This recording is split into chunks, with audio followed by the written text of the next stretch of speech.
All right, so with that, it's my pleasure to introduce the first speaker of the series, Chun. Chun, I'm happy to report, is an alumni of Berkeley. And yeah, you can clap just for that. Go Bears! Alumni of Electrical Engineering, Computer Science, and is effectively a serial entrepreneur because he's been involved in 4 different new ventures over the course of his career, the most recent being co-founder and CEO of a company called Safeweb. And one thing that's interesting about Safeweb is that it went through its funding rounds and operation and ultimately to acquisition during the downturn funded.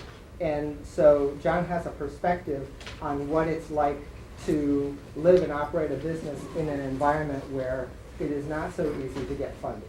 And I think that will be very interesting. Only 2 of the 6 companies that were in the investors' portfolio that funded John's company actually made it to acquisition. Oh. So it was basically One. Only Sorry, one. I misspoke. Even better. Okay. So with this short introduction, it's our pleasure to welcome Chun, first speaker of our series.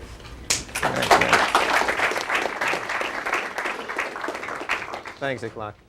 I guess, well, it's great to be back in Berkeley. Actually, if you guys obviously are interested in startups, there's a strong pull down to Silicon Valley. So I was pulled down there. We actually started our company up in Berkeley Hills here, but there is a strong pull down to the valley, so it's good to be back up into Berkeley. I love coming up here.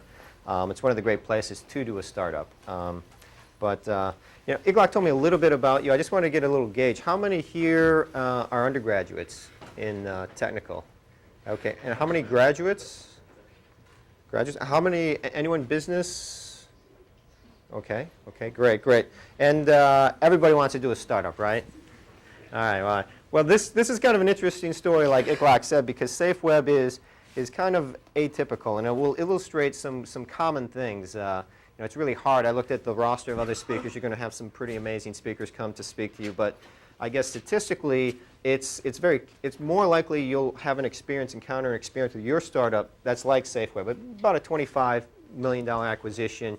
Those are much more common. During the bubble, typically it was much higher, maybe 60 to 100 million. You know, you saw kind of the top of the curve, but it went down, way down in the dot-com collapse, and in a sense we paid for the excesses of our predecessors. So you'll see that as we go through it. I've done it in somewhat of a timeline case study here. So we'll go through the years. Safeweb was from when it was founded to when it was acquired in 2003 at the end of. And try to give you some lessons and advice, and maybe close it up with some future advice as well. There are a lot of slides here, so I will try to be pretty brief on some of them. If you have any questions, you know, please raise your hand or speak out. I'll be glad to stop and explain things. The founding team was kind of an interesting mix. This is a map of where we all were at the time that we decided to do this startup. And there'll be some motifs that come again and again. I was in Palo Alto.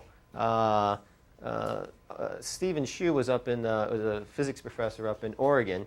One of his former students was at McGill University, and one of his friends was still at Yale. Those 3 were physicists. I came from the EECS industry background. They came from academia. So you never know, lesson here, you never know kind of where your next team is going to come out of. And you know, startups are not individuals, and VCs or investors don't invest in individuals. They invest in teams, well-rounded teams. And that's a very important point to make. This exclamation point will be where I try to give you some advice from our experiences, you know, mistakes and the things we did right. One of the things that I learned maybe a little late in life is to position yourself, your career, who you associate with, what jobs you take. There's something called position yourself upstream. So whether you do a startup directly out of undergrad or graduate school or business school, or whether you peel off after being in industry, either high-tech or not, where you identify a problem, really understand it, and find a better way to do it. There are a variety of ways you can come about it, but one of the biggest advice I would say is position yourself in your career. Be very judicious about who you spend your time with, who you decide to work with. make the best of that, because that is probably the single biggest determinant of funding in terms of co-founders, in terms of employees, all other business partnerships and things like that, because technology is great, and I did EECS too. I was very much a technologist, but through the process, I'm 40 now. I'm a few months shy of 40. It's all about people, and whether it's a $10 million investment deal or whether it's somebody's going to buy your product, when you're out there selling it to them, it really comes down to a personal rapport, and networks just amplify the effectiveness of that manyfold. The guys in the business side probably know that better. But as an engineer, I was not aware of that. That was something I had to learn. And network like crazy, everywhere you go. Backgrounds and skills. When you put a team together, you don't want a lot of redundancy. We were very good in the sense that we had a technical person, we had somebody who had the connections to the initial funding, and we had a business person who had done it before and kind of knew how to build out a team and do all the details and what to expect. And actually, some of us had redundant skills because, as you'll see, we wound up doing switching business plans midway through. But that's important. You don't want to have a lot of redundancy. There's some exceptions. A lot of things that I'll say to you are not blanket rules. There's always an exception to things, but this is what we found was particularly good. Goals and motivations, make sure everybody's on page about this. Some people will want to go IPO. Some people will want to get a small team, not take on funding, get a $5 million exit and walk away and be able to buy a house in the Bay Area. Make sure that you are all lined up, because when you have a founding team, it's like a marriage. It's like a marriage with kids. And kid is a company. And the more time you put into it, the more you build it up, the harder it is to walk away. And you have to, it's just like you get to know your partner before you get married. You got to know the goals and motivations of everyone involved. Personalities are also important. Again, it is a marriage. I've had situations where we were screaming at each other. Somebody threw a chair at me once, one of the co-founders. And, we've yelled at each other. And it was kind of gladiatorial. I think a lot of the culture came from academia and physics, where there's just kind of what do they call it at McKinsey or at Goldman Sachs, ruthless meritocracy. So it doesn't matter whether you're a CEO or whether you're a junior programmer. It was an environment, a culture of ideas. And so you did not say anything, whether you're the CEO or you're a junior programmer, if it was stupid. And that's a great way. I mean, you got to kind of, it's very gladiatorial, but it's very effective, and it brings out the best in people as long as there's kind of a fairness and people are smart and know about it. Trust is very important. A lot of startups encounter this as a problem. You'll see that that's something you'll encounter a lot of problems along the way, whether it be a funding crisis, a company, a disagreement over equity, who gets the credit on the patent. There's all sorts of things that will come up that will challenge your ability to trust each other. So that's very important. Ideal size. There's a reason why buddy movies are always done in twos, and tragedies are done in threes, like the tragic comedy is in threes. Two is a very good number because 3 leads to inherent imbalance. I talked to somebody who was at UCLA at Anderson, and that's one of the immediate things. That's a challenge. It was a challenge for us too, because every decision, if you've got 3 people, there's somebody who's going to be kind of outweighed. And so that's not that this doesn't work, but I think more often than not, this is a good number. And it'll be really hard. Again, if you're just doing a quick exit, you want to get a tech team together of 4 or 5 guys, develop a technology that can flip to Google. That's a very viable model these days. You can be 4 guys all equal level and just flip it. But if you start going to the VCs and growing the company beyond that, you're going to wind up with some more problems. So our initial concept was to become the first true privacy service provider, acting as a trusted intermediary in all internet traffic. There's a big brother versus little brother problem. And we basically developed an SSL proxy, which the next slide will explain. And we had a very simple high-margin revenue models, very similar to Google and Yahoo, where basically what we would do is we would put up a bar here, a navigation bar where you place like about.com or something like that.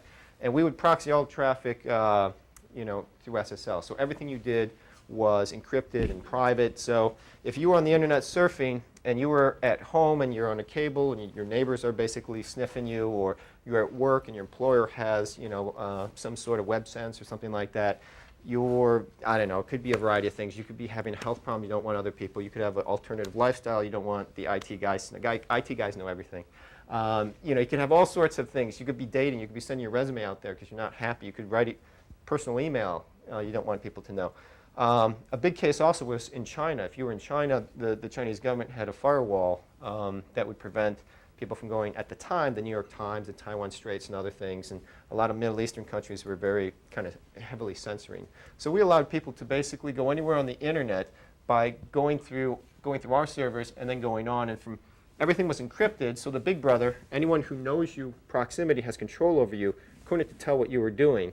And all the remote sites coming this way, it looked like we were sourcing the request.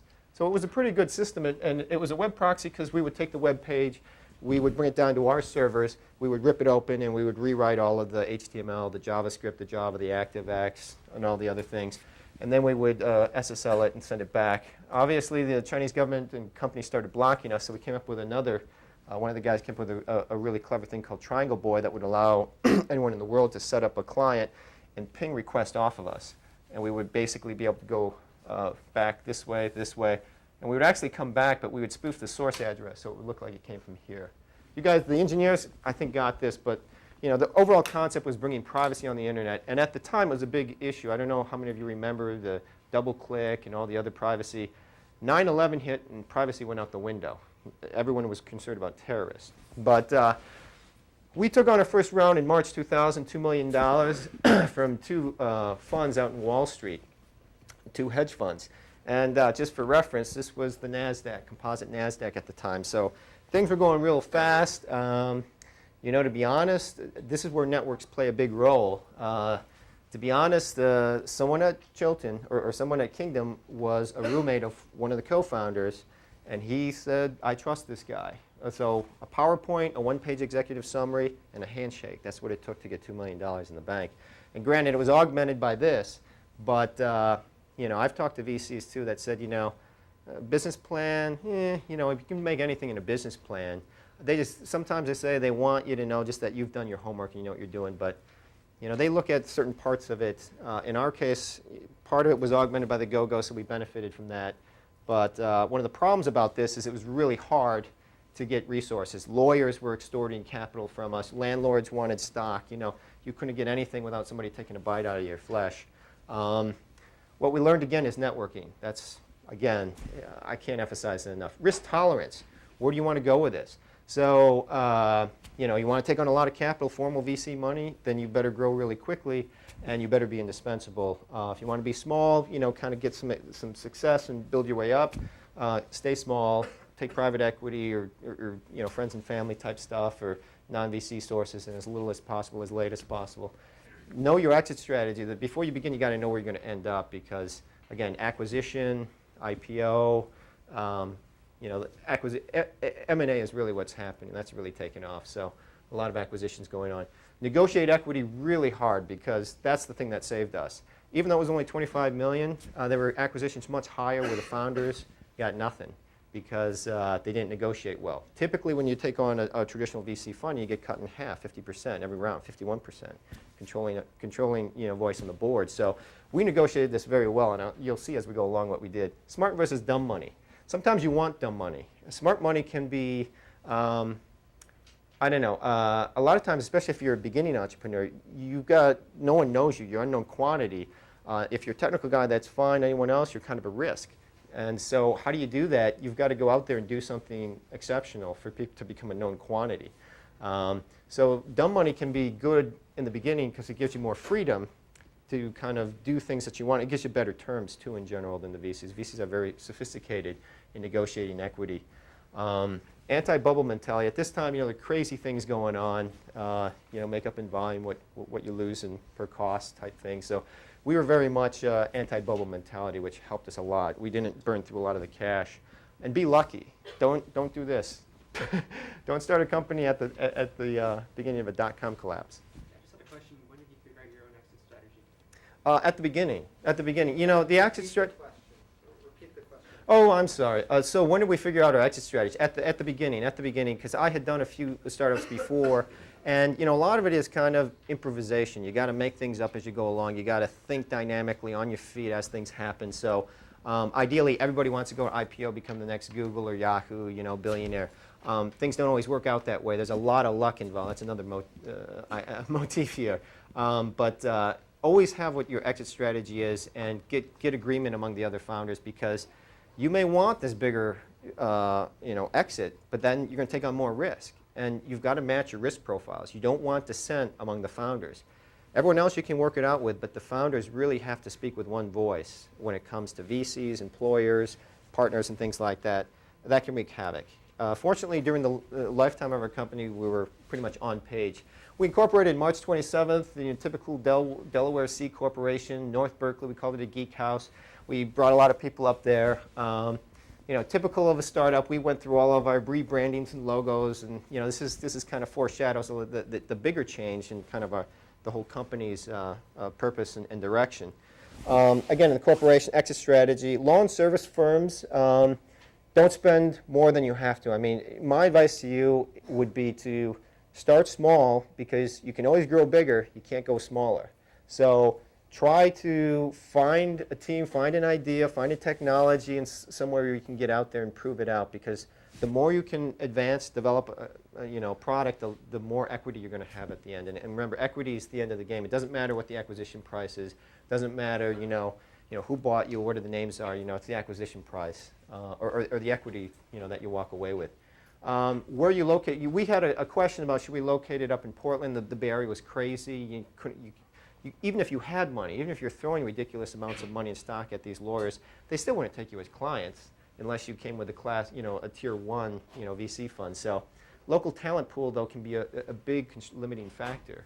A lot of people are thinking the Bay Area is getting too expensive, and there are other high-tech centers evolving, but the Bay Area is great. And I think someone once said, the Boston, but Silicon Valley and Berkeley, Oakland Hills would be the only place they would do a startup. And those are probably the 3 biggest ones. You can do it, but this becomes a main constraint. You got to think ahead, and we had a lot of debates about that. Then this will even come to the acquisition. When it came to the acquisition, there were some other companies that our acquirer Symantec was looking at, but because we were local, and these other companies were farther, they acquired us. So a lot of things can play into it. Obviously where you locate, the Silicon Valley is extremely expensive, and the culture of the Bay Area is very open to mistakes. Initially, it was really hard to hire people during the bubble, so we wound up getting smart people wherever we could. We wound up getting a lot of physics PhDs who didn't have computer science background. They learned as they went along. Very smart guys, but they kind of had to learn as they went along, and a lot of them didn't, wound up actually doing other things like getting an MBA or going back to grad school, or going into finance. A lot of Caltech and UC Berkeley grads out of undergraduate, miscellaneous hackers we picked up, and as the dot-com collapse got worse, there were some good programmers that got released onto the market that we were able to pick up. In October 2000, we had a launch party, not too extravagant, but in the times. We were the top privacy portal within 6 months worldwide. We had a privacy advisory board and partnerships established to build that trust, because when you go to us, you're trusting us not to violate your privacy. So people have to trust us, and then they can offload it. So we had a number of people from the EFF and some other people, the chief counsel and the a star witness in the Microsoft antitrust case, and some other well-known people. And we put it out there to the entire open source community that if anybody wanted to, they could come in, look at our source code, look at our logs, spot check. We wanted to be really clean because, again, we're all about privacy, and we are a weak point. And this came up really, I'll get to you in a bit here. Advertising campaign, we did a little bit. Very successful PR, because it just, PR is extremely valuable. If you're writing about something sexy, the papers will pick it up, and they drove a lot of traffic to us. Won awards worldwide.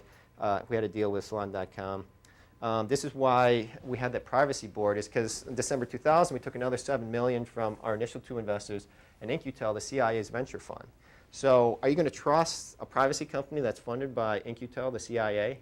And this is a time of carnivore and things like that. So, InQtel, what a lot of people didn't understand was InQtel is charged with going out there and identifying good technologies that they can transfer into the agency. They didn't even tell us what the purpose was. We didn't have any clearance or anything like that. But they had no involvement and things like that. But that was a big contention with the open source community, that we were just stooges, which wasn't at all the case. I mean, the In-Q-Tel, like any VC relationships, has its challenges and its positive things. And one of the things wasn't so much on privacy, it was kind of on business model changes, which you'll see in a bit. As the conditions as they change, I'll list them. We grew in popularity very quickly because it was very easy to use. Just a web browser anywhere in the world, just point it. No one can tell you, what you're doing. You're guaranteed privacy. Some people used it for bad things. A lot of people used it for pornography, but which is a very, interesting, model there. But that's not what we aimed for. Online advertising collapsed. I mean, it's funny because, right now it's the hottest thing out there. Gather those eyeballs, advertising. That's why Google's so successful. It's a very similar model. All the money costs, the big money costs were in creating the content. So we're doing like Google. We're stealing other people's content, and we're giving it to you in a better way. We're adding value to it. In our case, we're giving you security. In Google's case, they give you superior search results and all these other nice tools that they give you, and these AdSense ads they put everywhere. So we had a problem. We had a growing negative cash flow. The more successful we became, the better we made our technology. The more users came, the more money we lost because the advertising wasn't matching up. Same time, the VC funding was drying up all over the valley. And in concert with that, our partnerships stalled everywhere. With Voice of America, credit card companies, we were talking to them in terms of privacy, identity theft, a lot of those other issues. We were years ahead of everyone. Portals, Sprint third generation networks. We had very sophisticated proxy technology where we could take any web page, reformat it, open it up, tear it up, add value, slice and dice it, do all sorts of interesting things to it. But we were down at Yahoo. The person we were talking to a week later was fired. So it's just kind of like, it was a crazy time, to be doing a startup. So one of the lessons is be dispassionate about change. I mean, especially the tech guys, because you come up with an idea and there's an ownership, there's kind of a relationship, but it's like your baby. And sometimes you have to be willing to throw the baby out and work on another one. And it's not intuitive. It's not in the engineer's nature. And you have to look several steps ahead. This is obvious, but only the paranoid survive. Andy Grove's, kind of tome. Expect the worst and have multiple strategies. This is just good strategic planning, but really do expect the worst. Difficult decisions early. It's very easy to put off a difficult decision, whether it be shifting your business model or firing somebody who's a friend. Very, very difficult. But the more you put it off, generally, the worse it gets. And short-term fear dominates over long-term reason.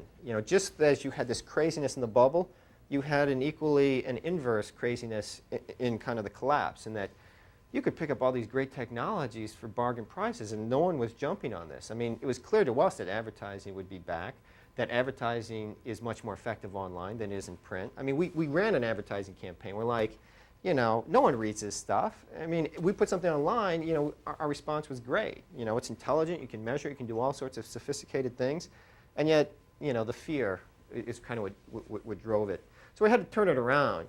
And what we had to do is get consensus. And let me see, did I skip a slide? Okay, so we had to turn the company around. We're in a bad situation. We're kind of, 2001 time.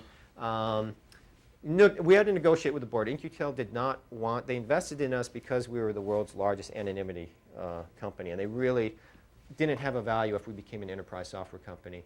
But, ultimately we had to do it. We said, look, if we can find a way, you can find a way to fund us, we'll be happy to do that, but we've got to survive. We're no good to you dead 6 months if we just continue to pour money into this.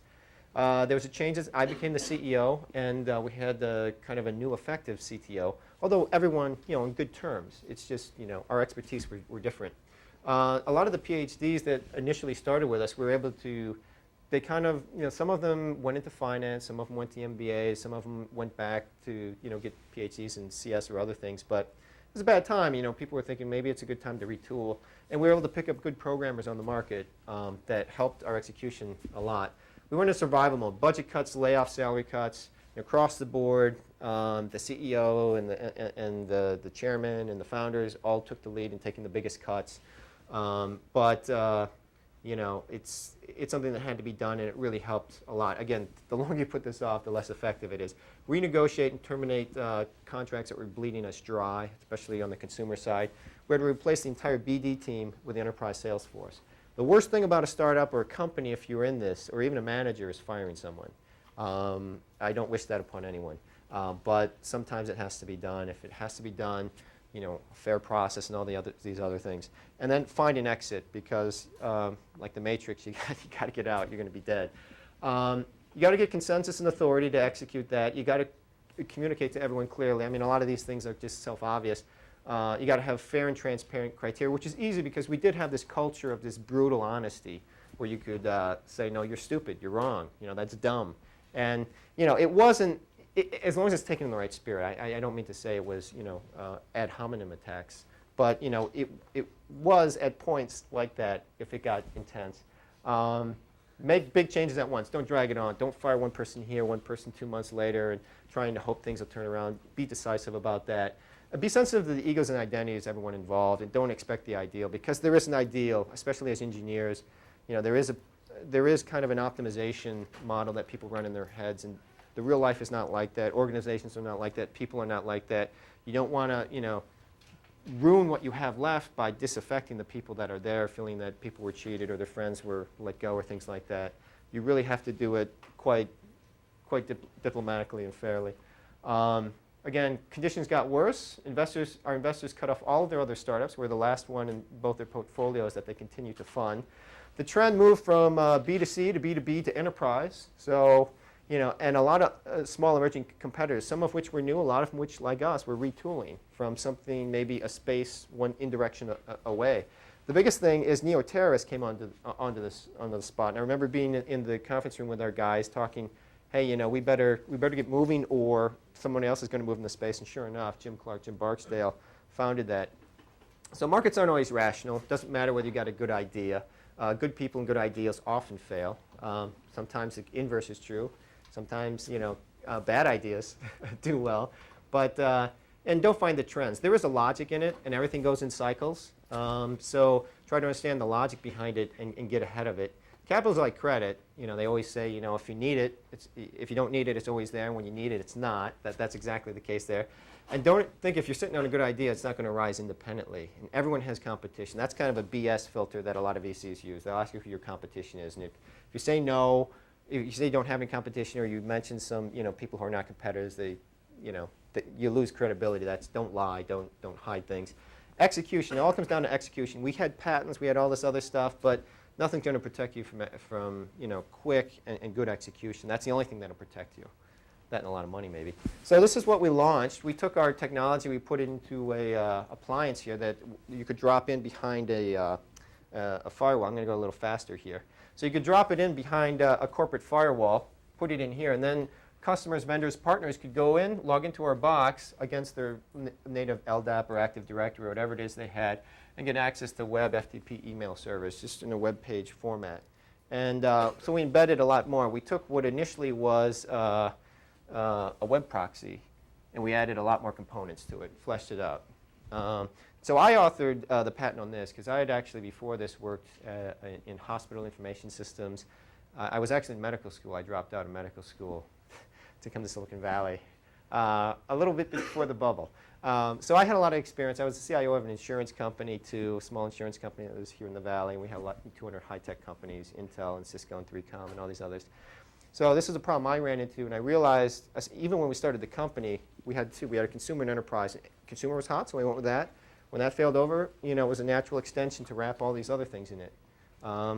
So the funding, we took on our last formal round, 2002, $4 million. This time, it was in tranches, which means, two parts. It wasn't $4 million up front. This is the way they start to bring the leash a little tighter to you, make sure that you're executing and that they can cut their losses. And they absolutely demanded new investors. Look at this curve. This is not looking good. These guys want to get out, and they want other people to start sharing the risk with. They want some smart money now on the ground. And these guys, of course, are all Harvard Business School, HBS guys, and they're trying to, they're hooking us up with Sandhill and all these other guys. But again, no one's moving. So capital is conservative, and there's a herd mentality about VCs. And they do seek proven formulas, which means that, I worked with this team before, so I'm going to use them again. And again, one of the big challenges for you guys as new entrepreneurs is establishing a record. And a lot of times that's, riding on the coattails of somebody who's done it before. Sometimes it's, beating the odds and doing it on your own. But you're at a disadvantage being a new because, the herd mentality.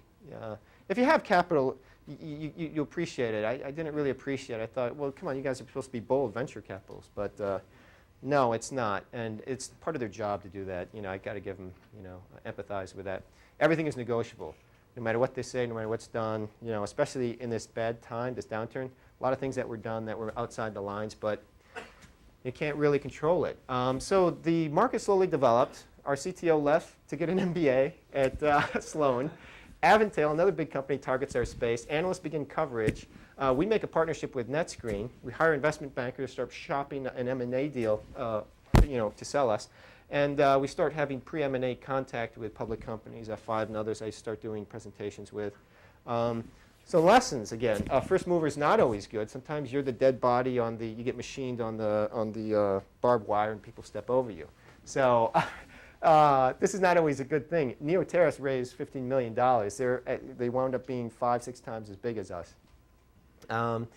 Enterprise markets develop very slowly, and there's a long, costly sales cycles. This is why typically I think a lot of these guys require $30-40 million, really to do it. And that's kind of what these guys were aiming at too. Brand counts a lot more than features. I mean, as tech guys, you think, oh, great technology. A lot of enterprise customers will just buy based upon the brand, and they did not want to buy from startups in the wake of a dot-com collapse. They've all been burnt, so it was very hard for us on our sales side. Things started just not good.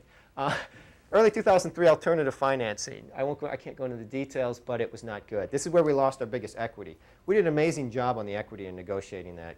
We owned most of the company through 3 rounds, which is unheard of. That's after 1 round, usually you lose half of it. So this is where we lost a lot of it.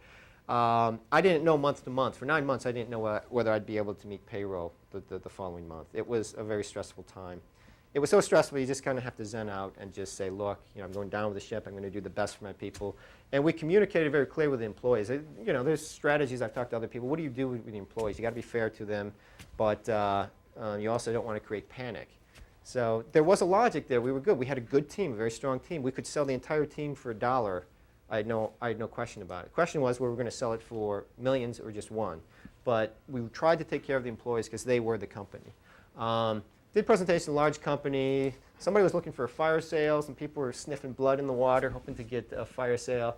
NetScreen was playing us off another the leader in the field. A company we had talked to, Symantec, reappeared after a 9-month disappearance. Big companies move very slowly, especially in times like that. Very heated negotiation. Investment banker released. I'll tell you a little bit more about that later. Safeweb is falling off the analyst matrix, the Gartner and all these other ones. They have their quadrants. 2 qualities. Cost or quality, and you want to be in the upper right. That's how they evaluate a lot of products. Change conditions. There's no such thing as one buyer or VC. You either have 0 or you have a lot. Again, this kind of corollary to the herd mentality. You always got to project confidence and strength. You can't show weakness because people are looking for that. They're looking for the blood in the water to attack. You got to learn to play the game, and you got to have a bad guy negotiator. The reason why is that, another one. Be honest, but don't expect it. We've had some pretty amazing, unexpected tricks from some of the deals we were talking to.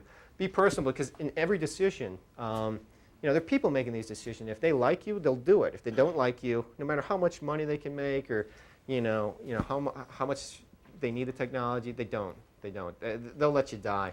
And that's what came in with our investment banker. The 2 people that ultimately wound up negotiating with us, one of them said, we don't like your investment banker. The other said, get rid of him and we'll talk to you.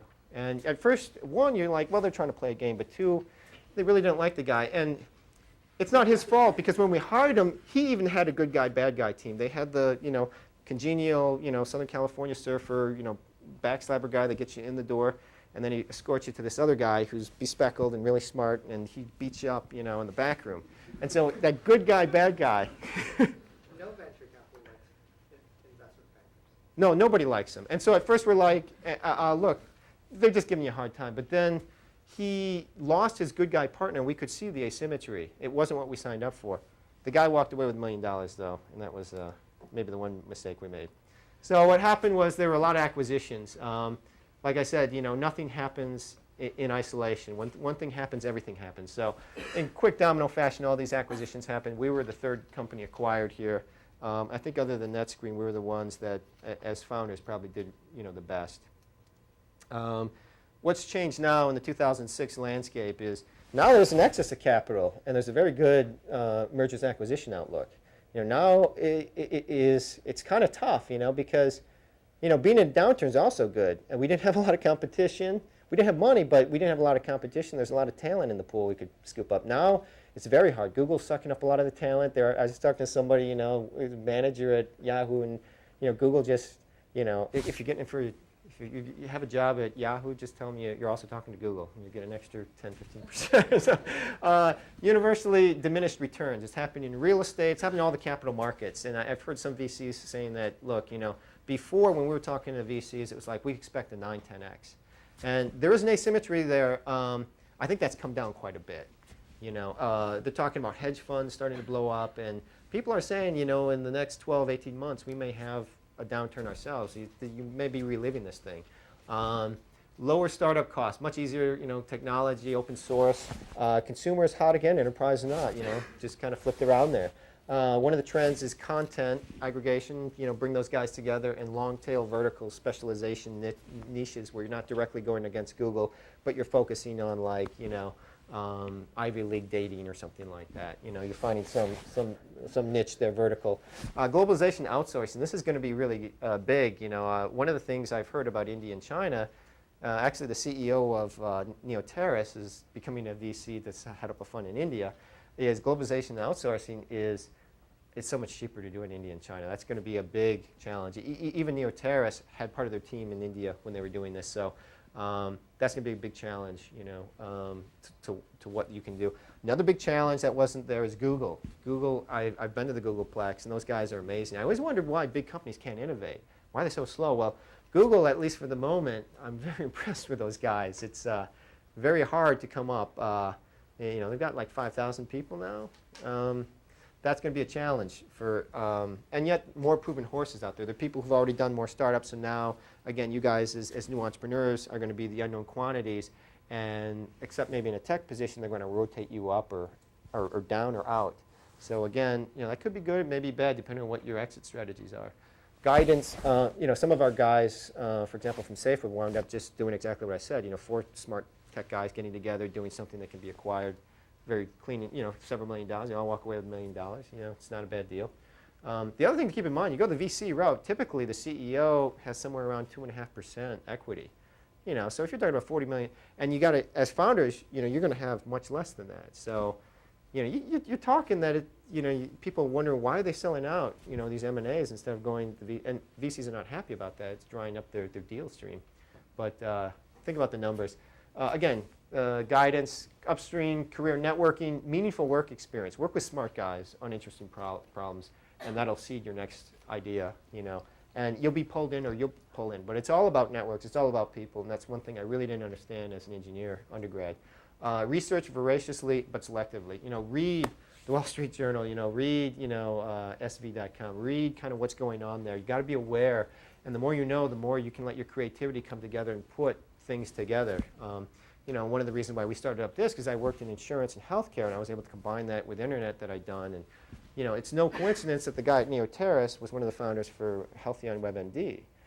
So again, you got to be exposed to real world problems to come up with not always, but it helps to come up with interesting, creative ideas. Less money later if possible. Again, you can never give back money or take back equity. It's a one-way street. There's a lot of alternative funding sources. Some better than others, all depends. It might be suitable, but you should explore that. Negotiate hard for equity and everything. Everybody will tell you, oh, we're all partners here, let's not, get caught up on the details. Get caught up on the details. I mean, but be nice about it, be personable. That's, and they respect that. If you're pushover, you're going to lose in several ways. You're going to lose on the equity, and you're going to lose respect. If they see that you're a competent, smart negotiator, that's going to help you both in your equity as well as kind of your standing with them, because they realize you're going to turn around and do that when you're working for the company that they've invested in. Add value and sell at every stage, because the investors, if you're not adding value, you're out. So you've constantly got to be engaged. accept the startup life cycle. There's a risk-reward profile there. And you always wonder, I always wondered, if I stayed in medicine, making several $100,000 a year, guaranteed income, you can actually do financial modeling. What's the value of a guaranteed income? When you're an entrepreneur, it's feast and famine. You can't just manufacture good ideas. And I tell you, after my experience, I'm a lot more critical about ideas. Now, unfortunately, I think like a VC, and I see holes in everything. So, that's kind of the talk. I hope that's been helpful, and we've got 10 minutes for questions. Yeah, absolutely. Questions? Yeah, go ahead. Is there a way we could give you a list of emails and have you email them to the Yeah. Actually, let me give you my email, and that way, can I write that on here somewhere? Here, let me just put up the slide again, because all it is my first name at yahoo.com. Let's see. Yeah, why don't you do CET, Center for Entrepreneurship and Technology. Just put that in the subject line and I'll know. But it's basically John Chun at yahoo.com. 7 letters, no punctuation, nothing. JONCHUN at yahoo.com. So feel free to email me, anything I can do to help you guys. This is a great program. I'm really thrilled that this is here, because there's a lot of talent. What do you call a guy from Stanford? Boss, your boss. And it's funny. I went to Japan after graduates. I graduated. And I worked with a Stanford guy. Silicon Valley. How many employees are currently working for this? It got acquired by Symantec, and I went over as a director for Symantec for a year to transition the team, and then I left. So we got to about 30. I'm sorry. What was the business model for the consumer market in the beginning? I'm sorry, what? What was the business model for the... Oh, the business model was, let me see if I can do that. It was pretty simple. It was basically, and that's one of the things we liked about it. Come on, what's going on here? My system is frozen. But basically, we would proxy a page here, and if you figure out, what we were doing is what Google does. We would pay for bandwidth. The Linux servers that we did and all the open source, we used everything free. We're at 20K. They're inconsequential when you're talking large volumes. So we would basically have our servers proxy this web page. We would display an ad. We would get a couple pennies for the ad. It would cost us like 1/10 of a cent for bandwidth and infrastructure. So once we got above, like 2 million, everything was pure profit. That's why Google's so profitable. I mean, if they had to create that content, So that was a business model. So the ad was on the banner? Yeah, it was on the banner here. Yeah, and we could do all sorts of cool things. This is, again, years ahead of everyone else, because we knew what the content was coming through. So, auto ads are worth a ton of money. Random ads are not worth a whole lot. But if somebody's looking at an auto website, we could put up an auto ad. We get huge CPMs.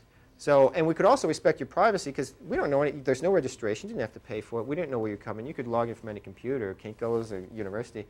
All we knew was it was based upon content, which was kind of, innovative. Again, I think this is years ago that we were doing this. So, I'm sorry, somebody had a, yeah, go ahead. Are you working on anything now? There are a couple things. I've had a couple false, what's that? Oh, am I working on anything now? There's been a couple things I've been working on, some not in high tech, but I tell you, there's not that many great ideas. And so, out there's a lot of money, there's a lot of talent, but there are not a lot of great ideas. There are some, but they rely technology, but they're maybe not what you would think as high tech. Education. There's a vertical in education that I've been looking at. But What's your criteria for a good idea? Gosh. The VCs say you got to have a good market. You got to have a good team. I would say people above everything. You got to have a good team together. You got to have a big market. You've got to, you got to have a Google strategy. A great idea for me would be one that would require minimum investment. One that could kind of self-fund. Because, you look at who are the richest guys. You look at Bill Gates and Larry Ellison, and I think Michael Dell as well. Why are these guys the richest guys in high tech? They didn't have to go to VC fund. Larry Ellison had the, Defense Department pay for all his betas and alphas and betas, and Bill Gates didn't have to take this stuff, and Dell had, cash flow from day one, building those computers in his room. I mean, you look at Craigslist. I mean, that's a beautiful model. I mean, that would be those type of things. Capital comes at a cost, and some people are very good at it, but VCs in the business world, they're very smooth, sophisticated people, and there kind of is an incongruity with tech people. I mean, look at it from the VC perspective. They want to get a big win. They want to take 10 companies, pump them full of steroids, and if 8 of them die of heart attacks, in the 100-yard sprint, but one of them winds up a multi-billion-dollar, that's great for them. You're an entrepreneur. You've got one company. You don't have 10 companies to blow up. There's a fundamental incompatibility there. But then again, that comes to your risk-reward profile. There's a lot of money if it does work out for you. Oh, go ahead. How did the business people play a role in this startup? Well, we needed smart people. I mean, incredibly talented, smart people, and they were able to learn. There's a little hubris involved. Physicists are very bright people, initially they were thought, well, we're bright. We can bring in the CS guys. We can reverse engineer their minds and do what they're doing. But it doesn't work that way, because a lot of it's true. I mean, one of the things I would say is, just because you paint the Sistine Chapel doesn't mean you want to paint houses. I mean, CS is a very different field, and people who do physics are very passionate about ideas. And a lot of CS is about getting it to work, especially when you're talking about an enterprise product. And that can be very tedious. And I think that's why a lot of our physicists left. What was actually the value proposition in the enterprise product? Oh, it's reducing the cost and complexity of rolling out secure extranet. So if you've got customers, get rid of paper. There's all these studies that show how expensive it is, whether you're a healthcare provider, whether you're a publisher, or finance, a bank, or something that's involved in shipping. So you want to do it, but I had been involved in building out several secure extranets, and you got to get all these big Sun servers, and then you get another server to key management, another server for your Oracle database, and you got to get all these things. And the idea that came to me when I was building it, I said, this is crazy. I don't want. I'm a technologist, but I was a CIO at the time, and I didn't want technology. I wanted a solution. And I said, you should just be able to buy it, put it there, and let it work. And so that's kind of the value proposition. We got rid of all these servers. We got rid of all of the software that was required. We got rid of all the integration hours, which was the biggest thing. And we were able to just drop and run, in an afternoon, rather than having a 12, 18-month, and that's if it works. 70% of major IT projects failed or are delayed, is a nightmare. So it was really easy. I mean, that's why Neoterras went for 300. Well, I assume as an entrepreneur that you would basically, you'd already know what questions you have in your model and stuff like that, but when you found out what the VCs wanted, what were they looking for? What kind of holes did they find? Well, it's the same thing. We did get a lot of the VCs were sitting on the fence. They loved it, but no one was investing in anything. The idea is that they just had this big backlash from all these investments go bad. People were putting them in a bad eye. So it was better to do nothing than to do something that had risk. And there's a correlate to that is that if you are going to do something in the safest way possible. So if you hire in, bring in your guys who did a successful big startup, and it blows up, you can say, well, look, we had this guy, we had the superstar. You do it with some unknown entrepreneur, they're going to catch hell. Because, why did you put this guy? This guy had never done it before. So I guess the feedback we got from the VCs is that they were very, very cautious, and if they were going to do anything at all, they wanted to take out the entire team and bring in their people. And the market was just going too fast. There just wasn't time, and that brought in so much risk for us as founders. Because then someone else takes your Maserati and they're going all over the place trying to bolt it and win this crazy race, and they have like a 10% chance, 5% chance of winning. And if they do, maybe you get a little bit more than what you would have gotten, this way. Who knows? Because they do press you down when you leave the team. Okay, you guys can come up afterwards, but let me get one more question. Yeah. At what point were you able to approach the VCs and even ask for funding based on your business model? In terms of company development? Well, we were fortunate because we got our seed capital to go ahead and build the prototype.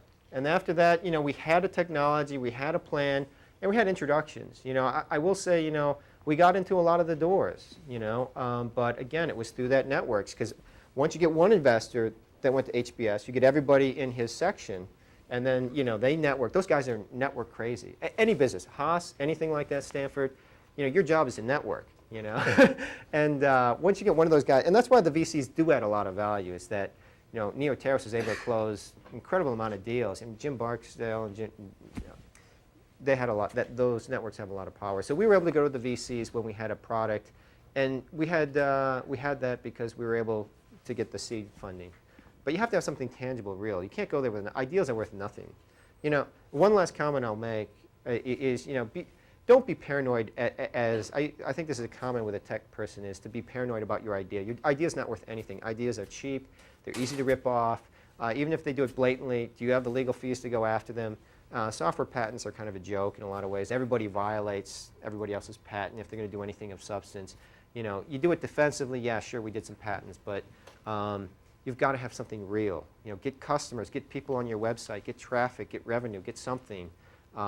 Get some, you know, one or two, reference clients. You know, it's a bootstrap. One to the X to the next and the lead, and a lot of improvisation along the way. All right.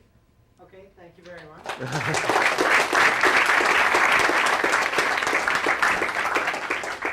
Ideally, drop off those blue pieces of paper somewhere here, maybe up in the front.